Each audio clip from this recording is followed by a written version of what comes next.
Hola, ¿qué tal? ¿Cómo están? Buenas tardes. Pues aquí empezamos un taller más de capacitación. Espero que se encuentren muy bien. Ya saben que la manera de comunicarnos va a ser a través del chat aquí de Zoom. Y bueno, estoy muy feliz de estar aquí con ustedes. Em, Me llena de emoción aquí compartir la vibra de la comunidad de Hidráulica Training. Y sin más preámbulo, vamos a comenzar. Recuerden que de todas maneras este taller va a quedar grabado para que lo puedan ver ahí. Lo vamos a subir a la plataforma y ahí lo podrán ver ya grabado. Entonces, vamos a empezar.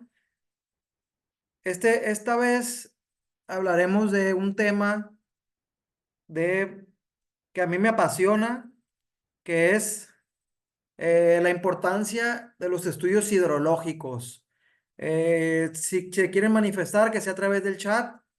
Entonces, bueno, este tema va a ser la importancia de los estudios hidrológicos, qué tan importantes son, para qué se necesitan, para qué se necesita saber un poco de hidrología, cuándo se aplica un estudio hidrológico y, bueno, eso tiene que ver mucho también con el drenaje pluvial.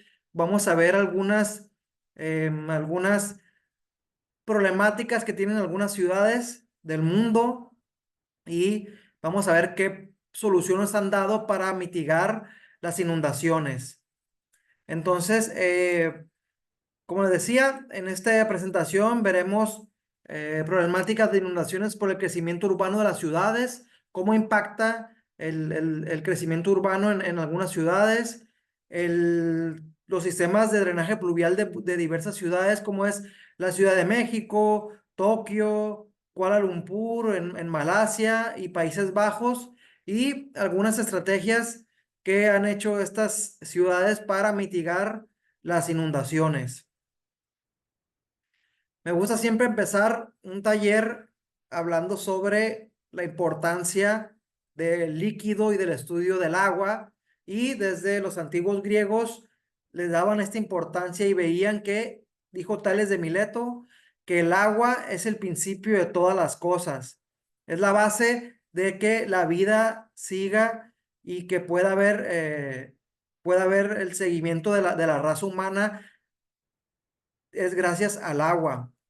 Y también quiero decir y que digan conmigo estas frases que, como ustedes saben, el cerebro trabaja a base de repeticiones, repeticiones y mantras. Y como somos una comunidad, eso es lo que nos une, este tema tan apasionante como es la hidráulica, el emprendimiento, los proyectos.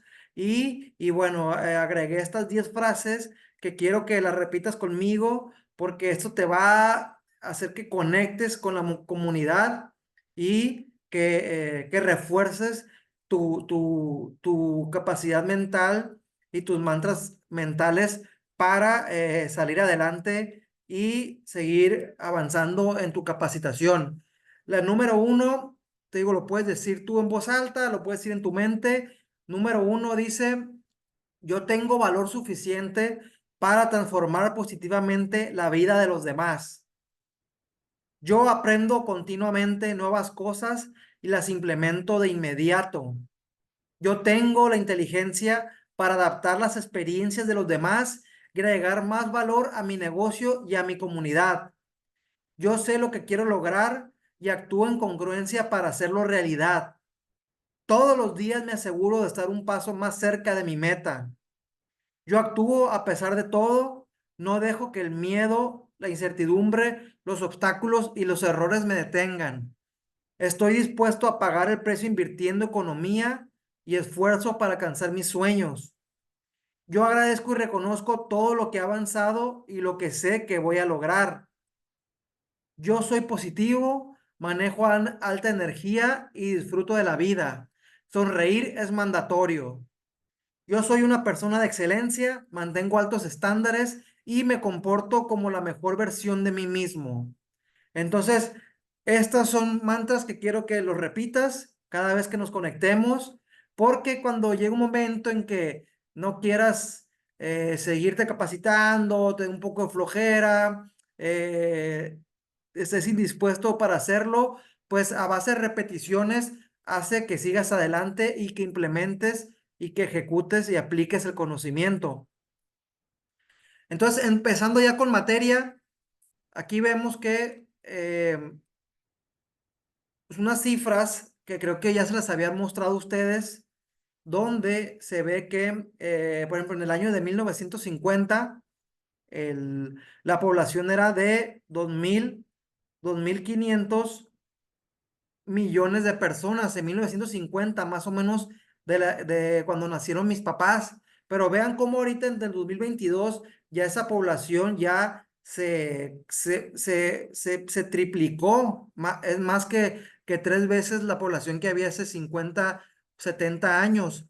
Eso quiere decir que cada vez hay más demanda de agua, pero el volumen de agua es el mismo. Por esto se le llama estrés hídrico. Y quiero que vean que en el 2080 van a ser casi más de 10 millones de personas. Entonces, es un dato de que actualmente el 40% de la población mundial carece de servicios básicos de agua potable, drenaje y saneamiento. Imagínense ustedes que no tengan estos servicios básicos y pues esa cifra, si no se trata de manera adecuada, los recursos hidráulicos, pues va a ir aumentando. Y la segunda cifra es que para el 2050 el 90% de la población estarán viviendo en zonas de vulnerabilidad de riesgo, tanto como inundaciones como de sequías. O sea, para el 2050 el 99% de la población va a estar en situaciones en zonas de vulnerabilidad de riesgo. Entonces, son temas que hay que atender y mitigar o dar una posible solución para mitigar esta problemática. Otro dato es que en México, el, según la Conagua, la agricultura utiliza entre 68 y el 70% de el agua disponible en el país. El otro 14% se va en hidroeléctricas y el otro 10% se va en uso doméstico. Es decir, que el 70% va a la producción de alimentos. Entonces, si hay baja calidad de agua para la agricultura, es decir, para los alimentos, esto puede ocasionar problemáticas de salud en la población. Entonces, dicho esto, ¿creen que sea importante el adecuado aprovechamiento de los recursos hidráulicos? Pues, claro que sí. Y todo comienza con un estudio hidrológico. Todo comienza con saber cuánta agua tenemos disponible en cierta zona donde se va a desarrollar una ciudad o un poblado o se va a implementar un tipo de desarrollo. Entonces, ¿por qué es necesario un estudio hidrológico? Bueno, primero, para, como les decía, aprovechar de manera correcta los recursos hídricos en la zona donde se van a construir nuevos desarrollos. Hay que saber cuánta agua va a estar disponible para ese desarrollo, porque si no hay la cantidad de agua suficiente, pues no se puede, no se debería de implementar ese desarrollo. También se necesita para predecir posibles inundaciones y delimitar zonas de riesgo y planes de contingencia y planificar la regulación de caudales cuando se va a realizar algún cambio de uso de suelo, cuando se va a pasar de, no sé, para agricultura y se va a pasar a habitacional, pues el uso de suelo va a cambiar, la demanda va a cambiar y hay que ver cuánta agua hay disponible en esa zona. Y pues también cuando se va a desviar el cauce de un río que pasa por un cierto desarrollo sin suponer un peligro para la población ni para el ambiente en general. Para esto y muchas cosas más se debe hacer un estudio hidrológico, como les decía, está ahí en letras rojas, para el diseño de alguna presa, de algún colector, de canales, de una potabilizadora, para determinar el tirante máximo que puede alcanzar el agua de lluvia sobre la calle. Para todo eso se necesita primero hacer un estudio hidrológico de la zona. Entonces, hay muchos especialistas que recomiendan que incluso antes de empezar a pensar en un proyecto, hay que llevar a cabo un estudio hidrológico, ya que este depende de que se apruebe o no el desarrollo del mismo. Eh, Como decía, antes de saber si es viable desarrollar un proyecto, por ejemplo, a mí me está tocando ahorita el proyecto de un fraccionamiento donde le pasa un río, donde trae mucho caudal en épocas de lluvia. Y bueno, para canalizar esa agua se necesitan unos cajones de concreto, los cuales son muy caros. Entonces, esto es un factor que el desarrollador tiene que tomar en cuenta para saber si es viable construir ahí o no.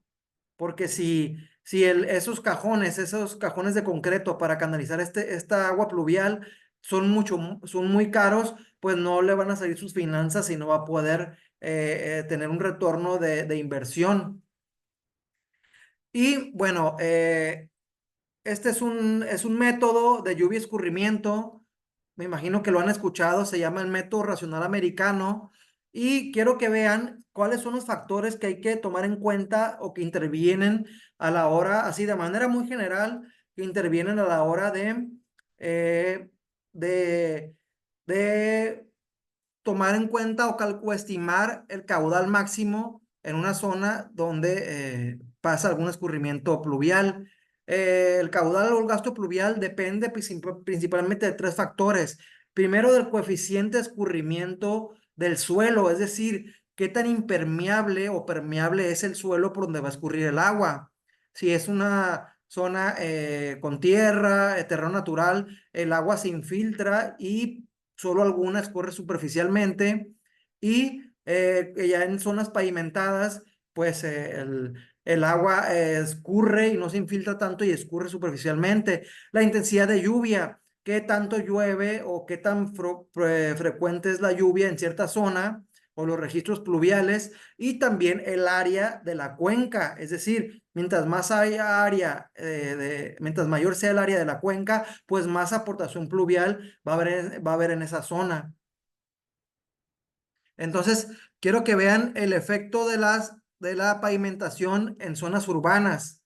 En la imagen superior izquierda vemos que el ciclo hidrológico, donde el agua cae en zona de terreno natural y la mayor parte se infiltra y hay un flujo subsuperficial y solo un poco escurre de manera superficial. Veamos el hidrograma de la izquierda abajo, inferior izquierdo, vemos un caudal donde el pico es más retardado y tarda más tiempo en llegar a este pico y es más gradual el proceso del volumen útil de la lluvia.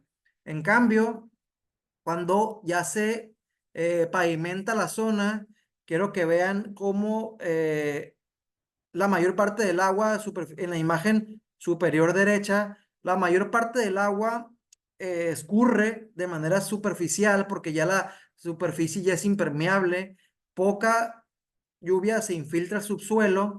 Y vean con el hidrograma de abajo del lado derecho, la línea roja, vemos que ahora el pico del volumen o del caudal máximo llega antes y es mucho mayor. Entonces, no sé si les pasa que cuando antes, hace algunos años, no sé, 10 o 20 años, había puntos donde ustedes dicen, oye, ahí no se inundaba, pero actualmente ya se inunda o ya hay estancamientos, ya hay encharcamientos. ¿Por qué? Porque se ha ido pavimentando la zona y esto hace que el agua llegue ahí más rápido y con mayor volumen, porque ya no se infiltra tanta agua. Entonces, ¿cuál es el efecto de la pavimentación en zonas urbanas? Número uno, se provocan más inundaciones. Número dos, como ya hay agua, ya gran parte del agua no se infiltra al subsuelo y escurre de manera superficial, pues se evita que se recarguen los mantos acuíferos. Entonces ya cada vez hay menos disponibilidad de agua en las fuentes de abastecimientos a través de pozos profundos. También como el agua está escurriendo por las calles, va arrastrando basura, va arrastrando materiales que cuando llegan a otro cuerpo de agua, es decir, a un lago, a un arroyo, a un estero, una laguna, al mar, pues contaminan esos cuerpos de agua por todas estas basuras o materiales que se van arrastrando. Y también, como ya nos están recargando los mantos acuíferos, pues ahora ya hace que o provoca que tengamos que ir a fuentes de abastecimientos más lejanas que donde haya un volumen útil o caudal útil para abastecer a cierta población. Y eso hace que si traemos aguas u obtenemos agua de fuentes más lejanas, eso provoca mayores costos de conducción y mayores costos de operación y mantenimiento. Entonces, todo esto es lo que provoca la pavimentación en zonas urbanas. Como le decía, ahí están unas imágenes. Esto provoca inundaciones.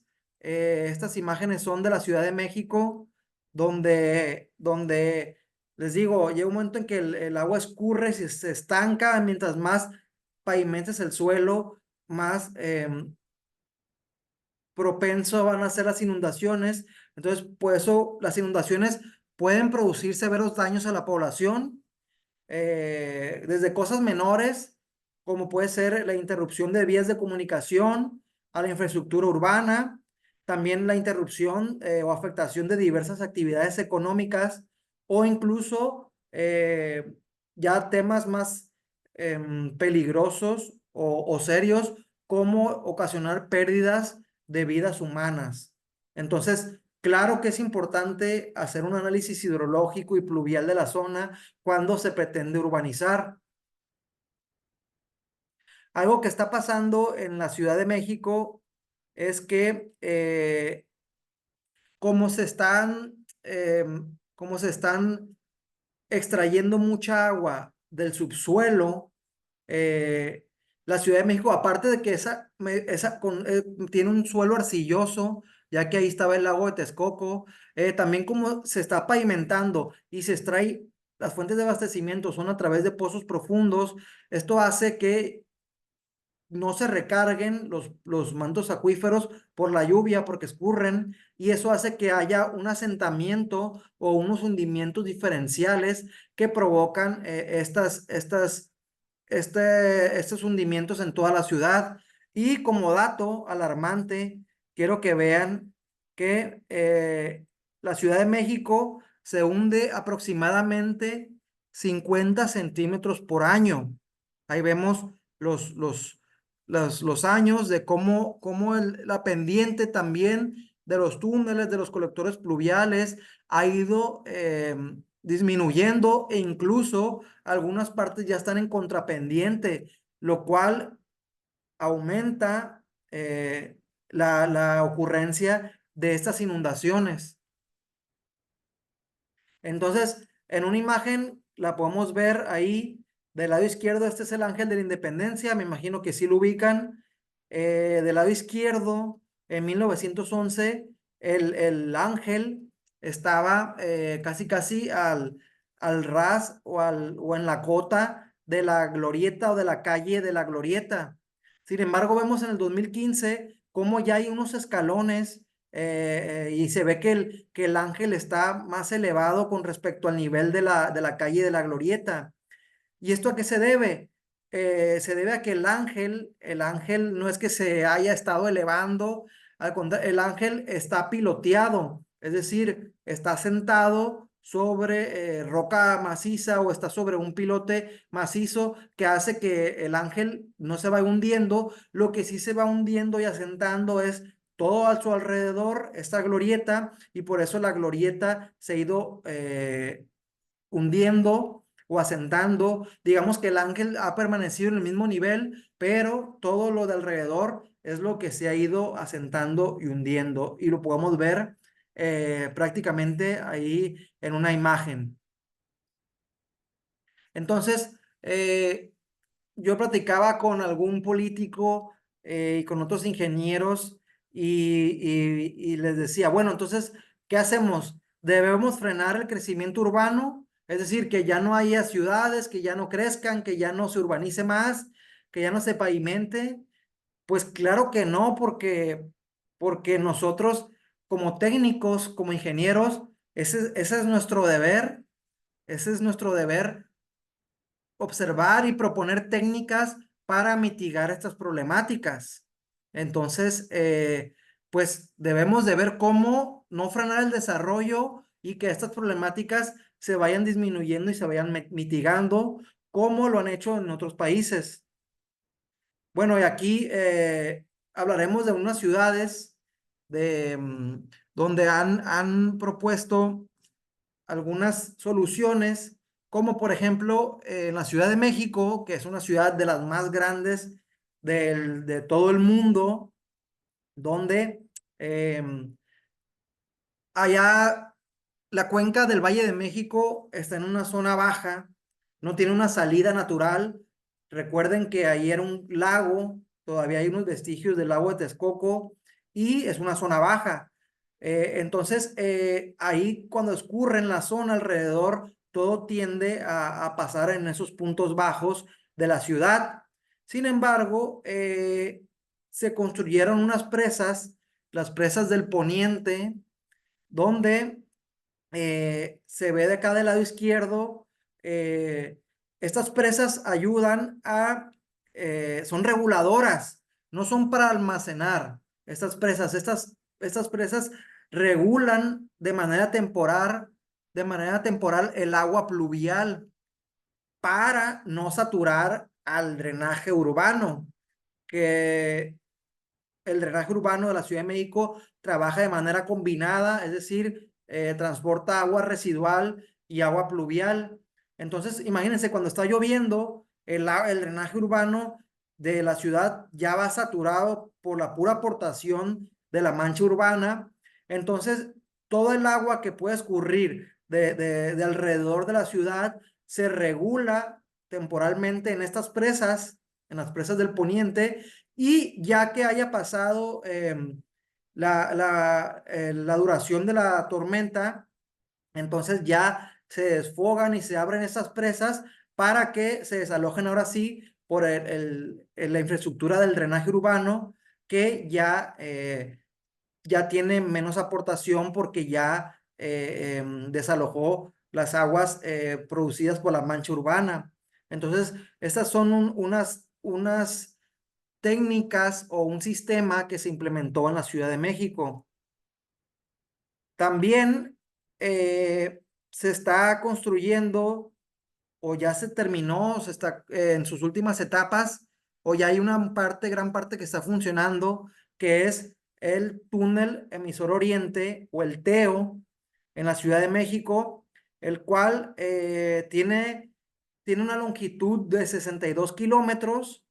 Este túnel les digo, va a desalojar el agua, tanto sanitaria como pluvial, 62 kilómetros hasta una planta que va a estar en la en el municipio de Totonico de Tula, en Hidalgo, que va a tratar las aguas residuales y pluviales combinadas de la mancha urbana de la Ciudad de México, pero todo esto va a llegar a través de este túnel que, miren, tienen un diámetro de 7 metros, transporta hasta 150 metros cúbicos por segundo de agua residual y pluvial, y quiero que vean y se imaginen el proceso constructivo. Para su construcción se usaron 6 máquinas tuneladoras y se utilizaron 8 piezas de dovela de concreto armado para la formación de los anillos del túnel.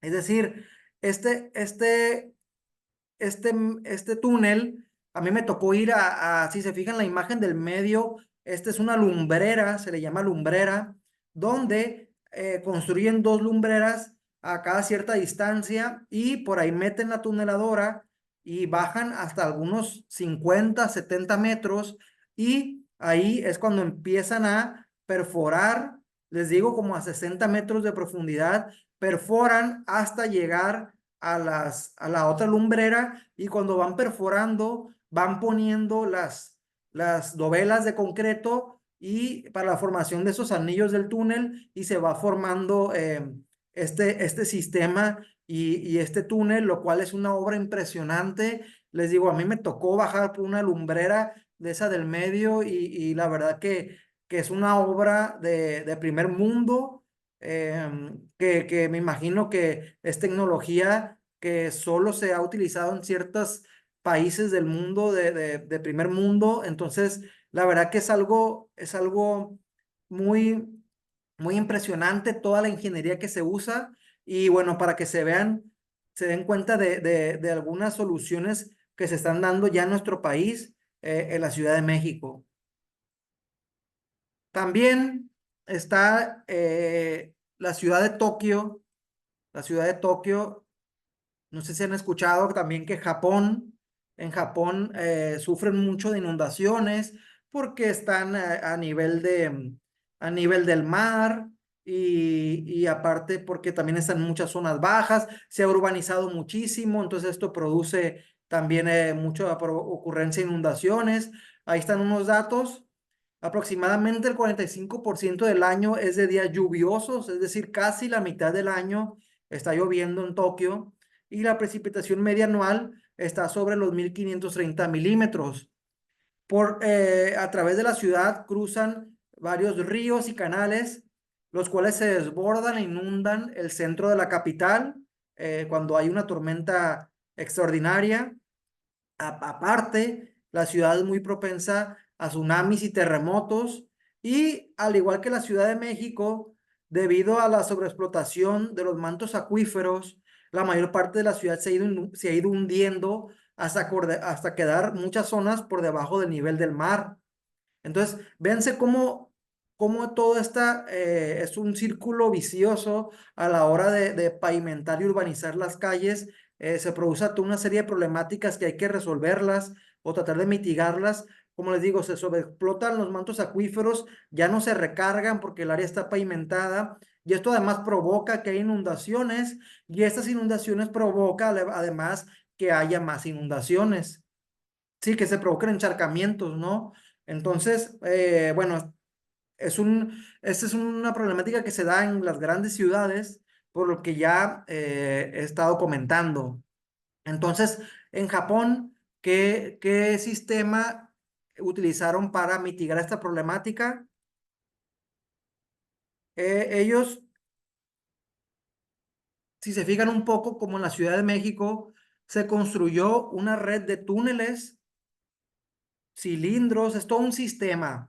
Es un sistema que funciona a través de túneles, cilindros de captación y un cárcamo de bombeo para desfogar el agua de manera subterránea en épocas de lluvias. Imagínense ese sistema tan complejo, toda el agua es bombeada hacia el río Edo. Entonces, hay unas zonas, ahí se ve en la imagen, hay unas zonas de captación. Hay como unas lumbreras o cilindros también por donde el agua en las calles se infiltra al subsuelo y a través de túneles que están interconectados, todos de manera subterránea, llegan hasta un cárcamo grandísimo, un depósito grande ahí subterráneo donde se bombea hacia el río Edo. Aquí podemos ver algunas imágenes de de este sistema. Como ven del lado izquierdo, se ven algunos cilindros de captación. Estos cilindros, ahí dice el dato, el diámetro promedio es de 30 metros. Tienen que estar, obvio, ubicados en zonas estratégicas para poder, digo, en zonas bajas, para poder captar el agua o la mayor parte del agua que escurre superficialmente por las calles. También tiene una profundidad de 70 metros, muy parecido al sistema del TEO, del túnel emisor Oriente en la Ciudad de México. Y bueno, así captan el agua a través de cilindros y en las partes bajas, en la parte de inferior, están unos túneles también construidos a base de dovelas, como el TEO, que tienen una longitud de 6.4 kilómetros hasta llegar al cárcamo de bombeo.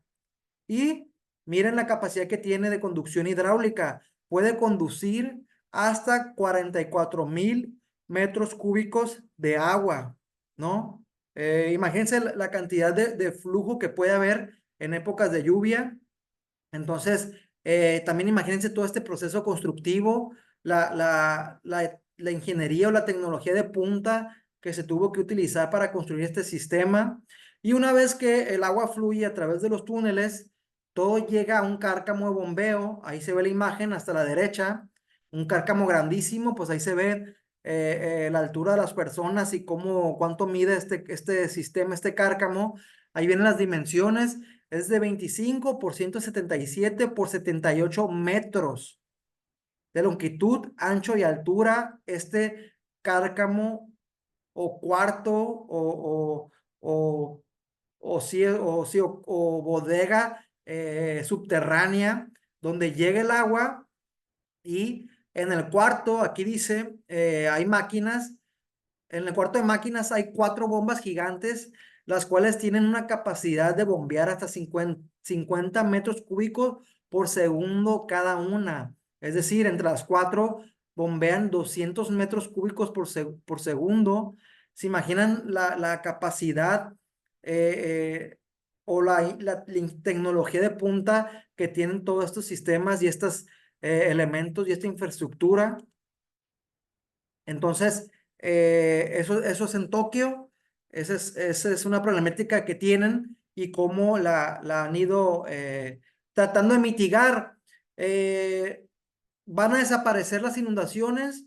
Pues no, es imposible. Lo que sí podemos es mitigarlos y reducirlos al máximo, porque, como les platicaba, todo esto provoca el paro de las actividades económicas y sociales, que haya una interrupción del tráfico y pues también les decía que en el peor de los casos, pues puede haber pérdida de vidas humanas. Entonces, bueno, a veces revisando cómo otras ciudades, otras personas, otros países han trabajado un problema, te pueden dar ideas de cómo tú puedes también resolver problemáticas que te están pasando en tu ciudad o en tu país, ¿no? Porque a veces creemos que la problemática que estoy viviendo, hablando de manera de ingeniería,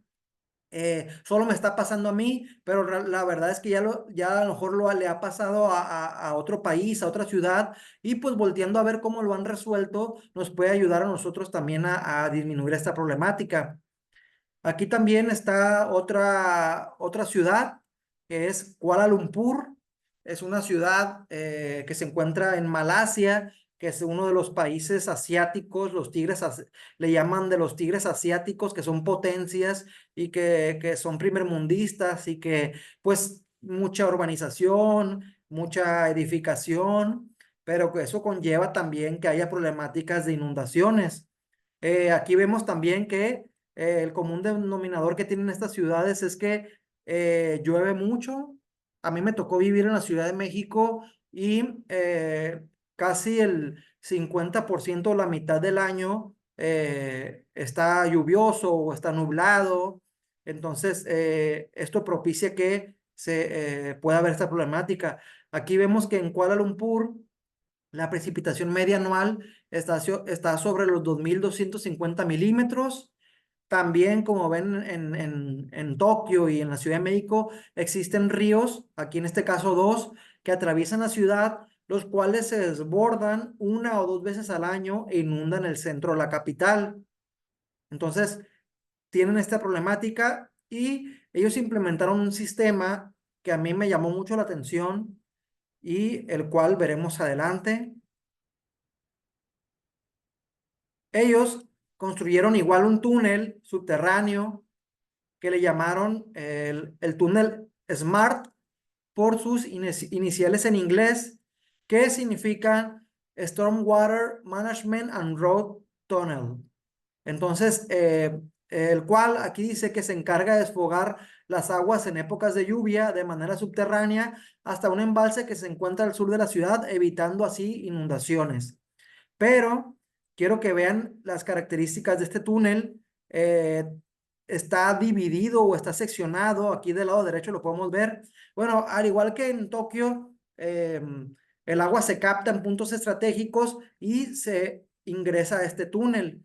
Pero quiero que vean que en la calzada superior y en la del medio o inferior, cuando es época de sequía o de estiaje, se usa también para el tráfico vehicular y solo la parte de abajo en lluvias normales se utiliza para el desalojo de las aguas pluviales. Entonces, ellos lo están optimizando y sacando el mayor provecho, ya que en épocas de estiaje lo utilizan para tráfico vehicular.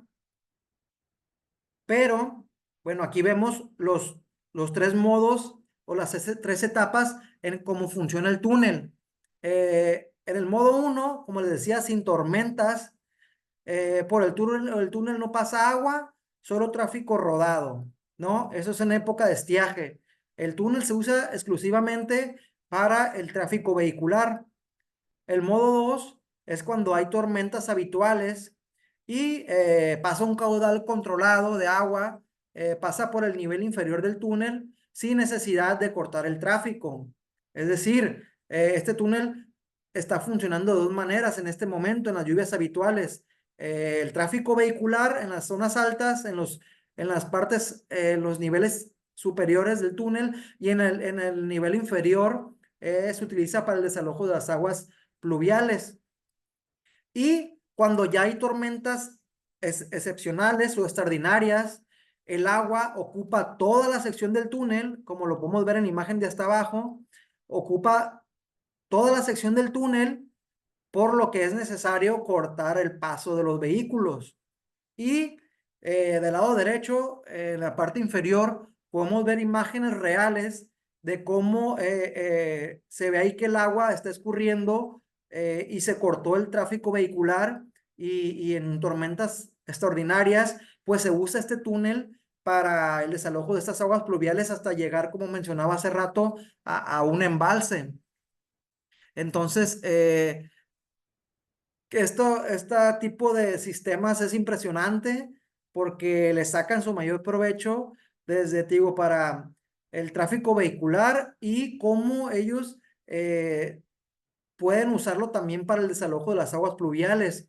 Ahora, aquí me quiero imaginar también el nivel de logística que deben de tener para cuando saben que va a haber lluvias importantes, pues cortar el tráfico vehicular y también cuando ya pasa la lluvia, pues me imagino que tiene que haber un proceso en que se seque el, el, el piso porque pues está todo mojado y se desaloje para que vuelva a haber tráfico vehicular y no sea peligroso.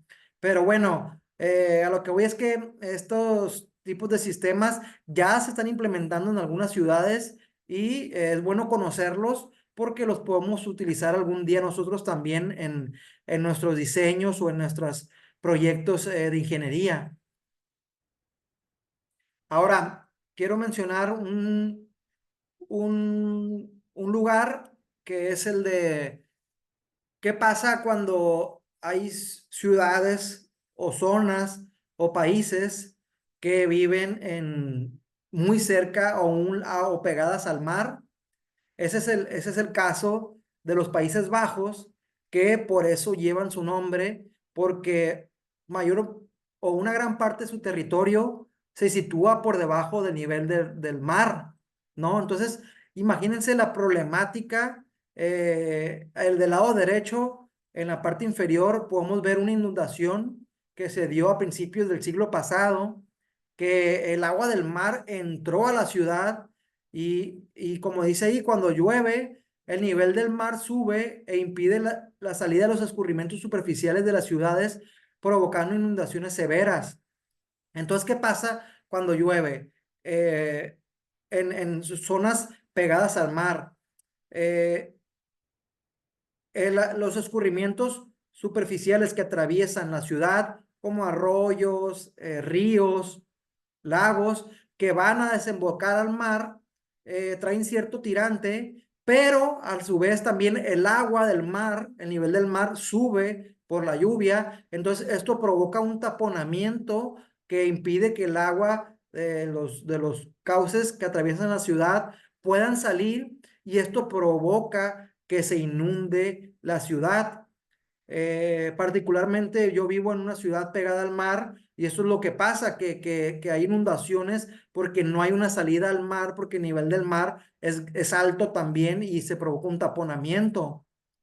Entonces, incluso en estos lugares como los Países Bajos, el territorio está por debajo del nivel del mar, entonces cuando el agua sube del nivel del mar, entra a la ciudad y provoca inundaciones como las que se pueden ver en la imagen inferior derecha.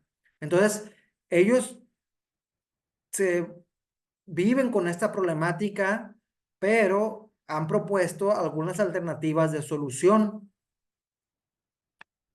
Ellos propusieron el plan Delta. eh, Quiero que vean la imagen inferior derecha que dice que el 17% del territorio actual del país se ha ganado al mar. Yo tuve la oportunidad de poder ir a los Países Bajos y ellos son tienen la universidad o las mejores universidades en cuanto a hidráulica marítima debido a su problemática, ¿no? Entonces, yo siempre he dicho que tu problemática te hace que seas más eficiente. Entonces, ellos sí o sí tienen que implementar estrategias para ganarle territorio al mar y que el mar no inunde la ciudad. Como podrán ver ahorita, las zonas verdes es tierra nueva que se le ha ganado al país, al mar, que representa alrededor del 17%. ¿Y en qué consistió esta solución o esta alternativa o esta propuesta? Consistió en el Plan Delta, que lo forman 13 diques construidos por toda la región para proteger las áreas densamente pobladas de la desembocadura de los ríos Rin, Maas y Scheldt. Este sistema permite cerrar las compuertas en 75 minutos una vez se detecte que el nivel del mar puede subir más de 3 metros sobre el nivel normal de Ámsterdam, por donde pasa el río Amstel. Entonces, ¿ellos qué hicieron? Pusieron una serie de diques con esclusas que impiden bueno, que impiden que el agua del mar pase a la zona de la ciudad y pueda llegar a provocar inundaciones. Cuando no está lloviendo, estos diques, estas esclusas están abiertas, pero cuando empieza a llover, aquí dice, estas compuertas se cierran en 75 minutos y aunque el nivel del mar suba, pues por esas esclusas no puede entrar a las ciudades y además el agua que escurre superficialmente a través de las ciudades se bombea hacia el mar a través, pasando por encima de estas esclusas. En la parte, en la imagen superior, en la imagen inferior derecha, en triangulitos negros, si los alcanzan a ver, ahí hay estaciones de bombeo, donde les digo, llega el agua del río y de aquí se bombea a través de las esclusas, impidiendo que entre el agua del mar. Entonces, estas alternativas, todo este sistema ha hecho que los Países Bajos gane territorio al mar. Les digo, actualmente el 17% de su territorio se lo ganaron al mar. Entonces, pues esa es una posible solución en ciudades colindantes con el mar, poner diques, poner esclusas, cerrarlas para que el agua del mar no pase a la ciudad y además el agua que escurre de la ciudad y quiere llegar al mar, quiere salir al mar, se bombee hacia el mar para que la ciudad no se inunde, ¿verdad? Entonces, eh, la necesidad los hizo a los holandeses y pues son sistemas que se pueden implementar en otras ciudades con esta misma problemática. Entonces, lo que les digo, ¿qué opinan de las problemáticas y soluciones de estas ciudades? No sé si quieren escribirme algo. Yo la verdad que yo soy de la idea de que a veces creemos que nosotros solo tenemos un cierto tipo de problema y que nadie más los tiene. Y la verdad es que en otras ciudades, en otros países, ya lo están viviendo, ya lo están tratando de solucionar y pues alguna de esas soluciones la podemos implementar en nuestra zona o en algún caso de particular de estudio, ¿no? Entonces, siempre es bueno saber cómo han resuelto algún problema en otras ciudades y pues que son primermundistas, ¿verdad? Entonces, con esta información, ustedes se llevan un panorama práctico. Este taller yo lo quise hacer práctico para que vean casos que pasan en otras ciudades y cómo realmente los han tratado de solucionar. Entonces, este taller le quise dar un enfoque práctico. Eh, Algunas acciones para la mitigación de inundaciones, pues es yo siempre he dicho que lo más barato es el mantenimiento, es decir, el mantenimiento preventivo, las acciones preventivas, porque no hay que esperarse a que suceda o acontezca una problemática. Entonces, yo me tocó vivir en León, Guanajuato, y allá cada vez que iba a empezar la época de lluvias, que empieza por ahí de finales de abril, principios de mayo, más bien como a mediados de mayo, allá en León, desde marzo, principios de abril, ya hay campañas de limpieza y desasolve de los mayores canales y arroyos que pasan por la ciudad. Y aunque cuesta un recurso, pero bueno, ahí ya están dándole la forma o limpiando los canales para que no se provoquen taponamientos. Entonces, si podemos hacer acciones preventivas, pues eso es lo más barato. Y bueno, aquí hay otras acciones como es el revestimiento de taludes, márgenes del estero y arroyo, canales secundarios de desfogue, porque al revestir taludes de canales, es decir, al volverlos de concreto, esto hace que aumente la capacidad hidráulica del canal y el agua se desaloje más rápido. Porque ¿qué pasa cuando son arroyos que no están revestidos? El cauce generalmente va cambiando y se va desviando y eso provoca pues que ya la zona de inundación varíe con el tiempo. Entonces, siempre revestirlos con algún material impermeable, pues aumenta la capacidad de conducción y aparte provoca que se desvíen el cauce de esos arroyos. También, pues, si ya hay canales existentes, ¿qué es lo que pasa? Que antes, hace tiempo, escurría cierto caudal porque aguas arriba, no, solo cierta zona estaba pavimentada, pero con el paso del tiempo hay más pavimentación, más escurrimiento y hay más aportación pluvial a esos canales. Entonces, pues ya esas dimensiones del canal no son suficientes, por lo tanto hay que ampliarlos. Esta medida pues ya es más cara, más costosa, porque aquí hay que ampliar algo que ya existe, romperlo y hacerlo más grande. Y entonces, pues bueno, esa es otra acción que actualmente se tiene que implementar. La restricción de los asentamientos irregulares cercanos a las zonas de inundación. Como les decía en las primeras diapositivas, en 2050 alrededor del 90% de la población va a vivir en zonas de inundación, porque ya cada vez se están asentando en estos márgenes. Me ha tocado ver casos donde se asientan justo por donde pasa un río. Y claro que se asientan, pues cuando no es época de lluvia, dicen, pues por aquí no pasa, aquí me puedo establecer, pero pues cuando llueve, cuando es época de lluvia, pues el agua reconoce ese cauce y es cuando se producen estas pérdidas, tanto materiales como humanas.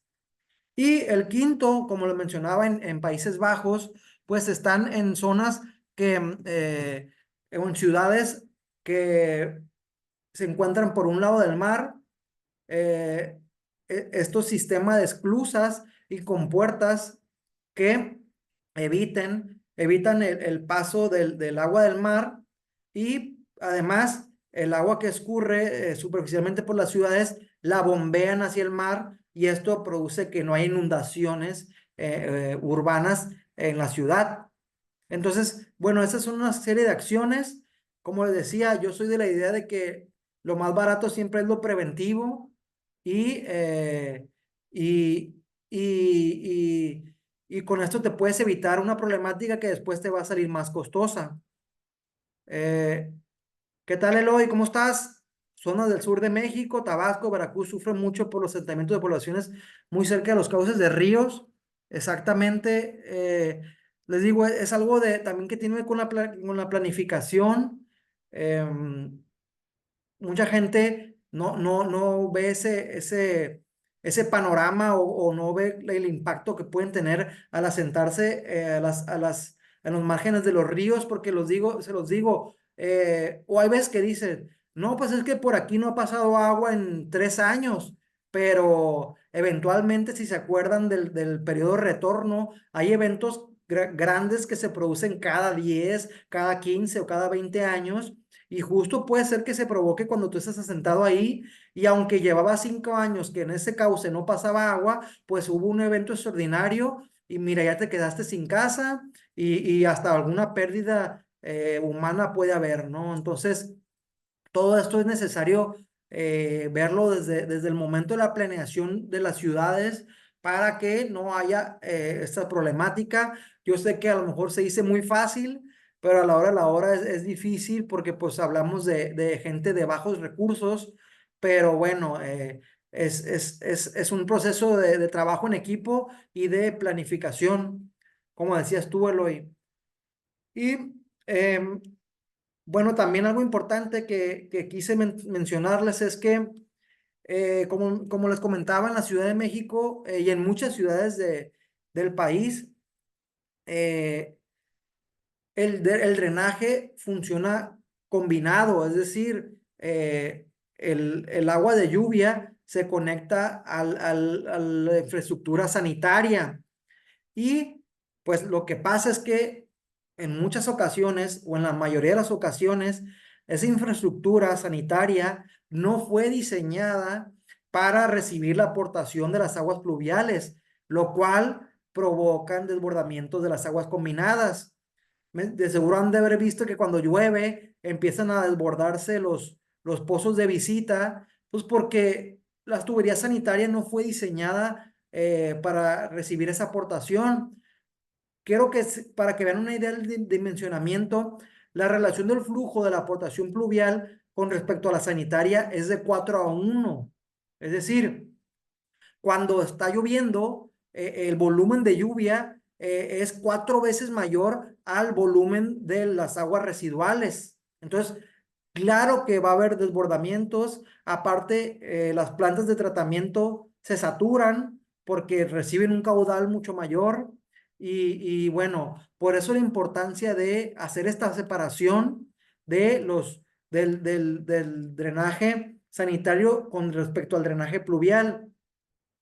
La verdad es que hay ciudades donde dicen o prefieren eh, inundarse o encharcarse ciertos días del año, es decir, que no llueve mucho en ciertas ciudades, y porque también las obras pluviales son muy costosas.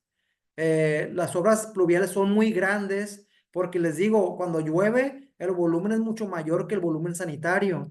Entonces, si lo vemos de manera general, la infraestructura pluvial solo funciona o solo se utiliza ciertos días del año y la otra parte del año no está funcionando. Entonces, hay ciertas ciudades que dicen, bueno, el costo-beneficio, prefiero encharcarme o inundarme ciertos días del año a construir estas obras grandes que me pueden causar pues mucho costo de inversión. Sin embargo, la realidad es que cada vez hay más inundaciones, por lo tanto, ya debería de verse desde la planeación en todas las ciudades esta separación del drenaje sanitario y del drenaje pluvial, lo cual, como les decía, en pocas ciudades se implementa. A mí me tocó que en León ya a todos los nuevos desarrollos se les exigía su infraestructura pluvial separada de la infraestructura sanitaria, pero eso no se da en todas las ciudades, en muy pocas, diría yo,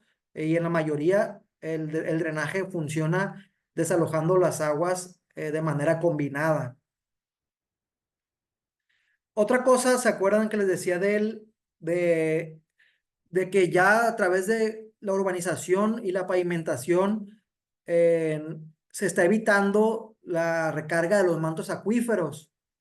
Entonces eso hace que cada vez haya menos agua potable porque no hay la recarga de mantos acuíferos. Y lo que está pasando en muchas ciudades, en muchas viviendas que les llaman las viviendas verdes, es ahorro el consumo de agua en tu casa hasta un 15%, eh, implementando un sistema de captación pluvial en estas viviendas. Es decir, el agua que llueve, alguna parte la captan en una cisterna, en un tinaco, en un depósito, y esa agua de lluvia la utilizan en ciertas partes de la casa, como en el WC, como para regar jardines. Entonces, ahí hay dos beneficios. Primero, reduces el consumo de agua potable para ciertas zonas de tu casa, y también hay menos aportación pluvial hacia las calles. Entonces, bueno, estos son sistemas que ya se están implementando en muchas ciudades de México, y que a lo mejor deberíamos de voltear a ver eso y que ya se implemente en las nuevas viviendas que ya traigan este sistema, ¿verdad? Como decía ahí, para el riego de jardines, WC, lavar pisos, ropa, carros, lavar frutas y verduras, incluso para bañarse y cocinar. Para todo esto puede servir esta agua de captación pluvial. A mí me tocó ir a Puebla, y ahí ya en los nuevos fraccionamientos ya funcionan, ya tienen este sistema incluido en las viviendas, porque Puebla sufre de tandeos, es decir, de desabasto de suministro de agua potable. Entonces ellos ya se ven en la necesidad de utilizar y captar el agua de lluvia. Otro sistema que se está implementando, a mí me tocó en la Ciudad de México, es que para propiciar la recarga de manera artificial de estos mantos acuíferos subterráneos, se abren ciertos orificios de manera estratégica dentro de la mancha urbana, y esto provoca que a través de filtros, tiene que haber todo un sistema ahí de filtros, el agua de lluvia se capte a través de estos pozos y se vuelvan a recargar los mantos acuíferos dentro de la mancha urbana. A mí en la universidad, en la UNAM, me tocó ver algunos de estos pozos que estaban en ciertas zonas estratégicas donde el agua escurría y ahí se infiltraban para recargar los mantos acuíferos. También, pues, tienen que tener un sistema ahí de filtración muy detallado y específico, porque, pues, el agua que escurre trae cierta contaminación, y, pues, debe tener estos filtros para que no contamines tú ahora los mantos acuíferos. Entonces, bueno, es un sistema que se puede implementar dentro de las zonas urbanas, pero que tiene que tener cierto nivel de detalle para que funcione de manera adecuada. Y hasta aquí llegamos con este taller. Se cumple la hora de capacitación.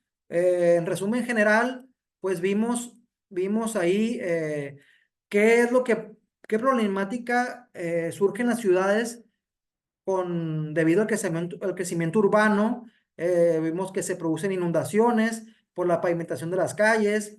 eh, Hay también asentamientos, como en la Ciudad de México, como no hay recarga de los mantos acuíferos, hay que buscar fuentes de abastecimiento más lejanas, los cuales propicia costos altos de conducción y de operación. Pero también vimos algunos ejemplos de cómo han propuesto sistemas de drenaje pluvial para mitigar estas problemáticas, específicamente en la Ciudad de México, en Tokio, Kuala Lumpur y en Países Bajos.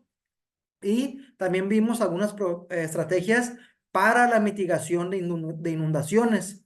Entonces, esto fue lo que vimos. Es un tema que me apasiona, que es muy vigente, que debemos de estar a la vanguardia en esto, porque la realidad es que las ciudades siguen creciendo. Entonces, nosotros como ingenieros debemos de proponer soluciones como las que se mencionaron aquí.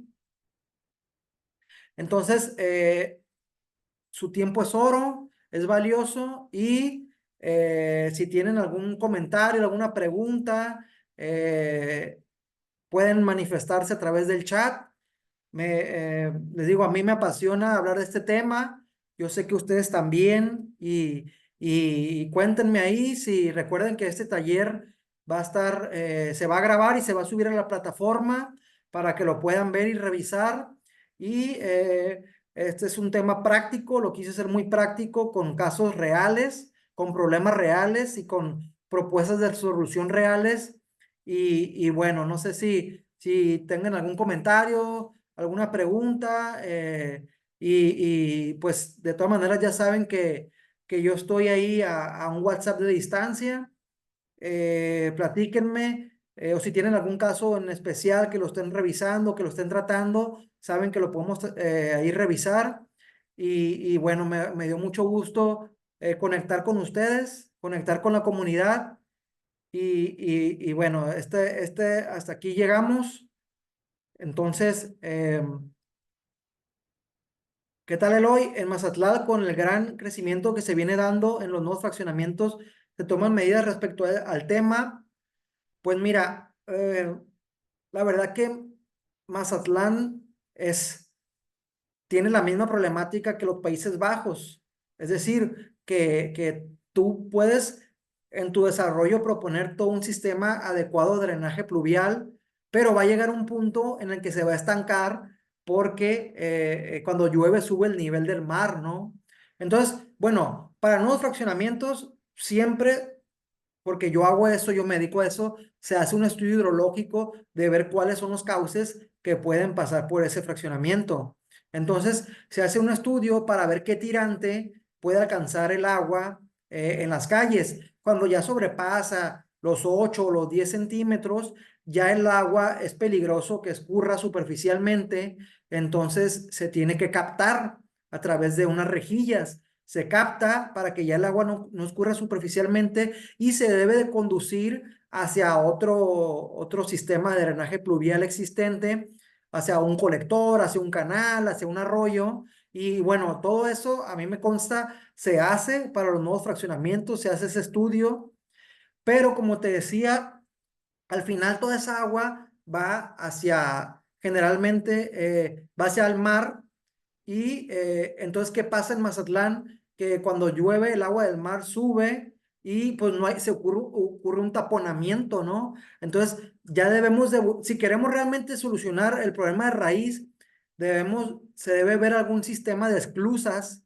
que se coloquen y construyan de manera estratégica a la orilla del puerto, a la orilla, por ejemplo, del puente Juárez, que viene del arroyo Jabalíes. Ahí debemos de bombear, poner diques y bombear hacia el mar para que la zona urbana no se llegue a inundar, ¿no? Pero bueno, son temas que sí se están aplicando en Mazatlán y bueno, que se tiene que trabajar en conjunto. Me comentas, Onofre, en fraccionamiento solo se aplica el método racional para determinar la precipitación de diseño. Mira, el método racional americano esta plática lo quise dar con ejemplos prácticos. Eh, Habrá videos con cálculos a detalle, pero el método racional americano es el que más se utiliza para zonas urbanas. Incluso yo lo utilizo, ¿no? Lo recomendable es que te apoyes de otros métodos, de modelos de lluvia y escurrimiento. Por ejemplo, yo también uso el de Vente Show. Está el hidrograma unitario triangular, pero em, el de método racional americano es el más sencillo de utilizar y tiene buen grado de precisión. Entonces, es el más común en zonas urbanas, en fraccionamientos. Por ejemplo, en León solo se utilizaba el método racional americano. Y acá en Mazatlán te recomiendan que utilices dos o más. En mi caso, yo utilizo el método racional americano y el Vente Show, pero al final de cuentas, todos se basan en lo mismo, en esta capacidad de infiltración y escurrimiento del suelo en hacer un análisis de intensidad de la lluvia y delimitar la cuenca. Pero para responder tu pregunta, de manera general, el método racional americano es el que más se utiliza en fraccionamientos en zona urbana, y lo que sí sé es que el método racional americano no es recomendable utilizarlo como en grandes áreas o superficies, por ejemplo, en zonas rurales. Por ejemplo, para el diseño de una presa, donde tienes que ver toda una cuenca de una zona donde no está urbanizada, ahí nos recomiendan el método racional americano, porque el método racional americano se utiliza para cuencas pequeñas, como te decía, que son las que se presentan en fraccionamientos en la mancha urbana, ¿no? Pero bueno, para fraccionamientos sí es el más recomendable y es el más sencillo de usar, ¿no? Entonces, eso es lo que es el que más se utiliza.